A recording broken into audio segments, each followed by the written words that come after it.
అప్పుడు మీరు ఏమేమి ఆడారు? నేషనల్స్ ఆడారు. లైక్ 6-7 ఆడుంటారా నేషనల్స్? 8 నేషనల్స్ ఆడాను జూనియర్ ఓకే. అన్నీ కలిపి. ఓకే. యూనివర్సిటీస్ ఒక 5 ఆడాను. ఓకే. అంటే ఆ క్యాంపింగ్‌లో మీ ర్యాపో ఎలా ఉండింది? ఇండియన్ క్యాంప్ చేశాను నేను. ఓకే. అన్ని స్టేట్స్‌కి రీజనల్ ఫీలింగ్స్ ఉంటాయి. ఇప్పుడు మనం గూడా అరే మనం తెలుగు అనే ఫీలింగ్ ఉంటుంది. వాళ్ళకి కూడా ఉంటుంది. ఓకే. నేను క్యాంప్ చేసినప్పుడు తెలంగాణ స్టేట్ నుంచి మేము ఇద్దరం వెళ్ళాం. Okay. Only 2 people. Hmm. But she was in the team. Okay. But I am very happy at least ఒక్కరైనా టీమ్ రిప్రజెంట్ చేశారు. ఓకే. ఇద్దరిని కట్ చేస్తుంటే అయ్యో అనిపించేది. But I understand. ఇప్పుడు నేను కట్ అయిపోయినా నేను ఫీల్ అవ్వట్లేదు. కానీ ఒకరికైనా ఇచ్చారు ఛాన్స్. తను ఎంత కష్టపడి ఉంటుంది అవును. ఆ అవును. స్టేజ్కి వెళ్ళడానికి.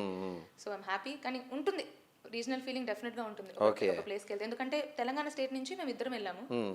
ఏపీ నుంచి ఎవరు లేరు. ఓకే. పంజాబ్ నుంచి ఒక 7-8 మెంబర్స్. మన స్టేట్ నుంచి తక్కువ ఉన్నారు. పాండిచేరి నుంచి ఇద్దరు. అలా తమిళనాడు నుంచి ఒక 10 మెంబర్స్ ఉంటారు. సో అలాగా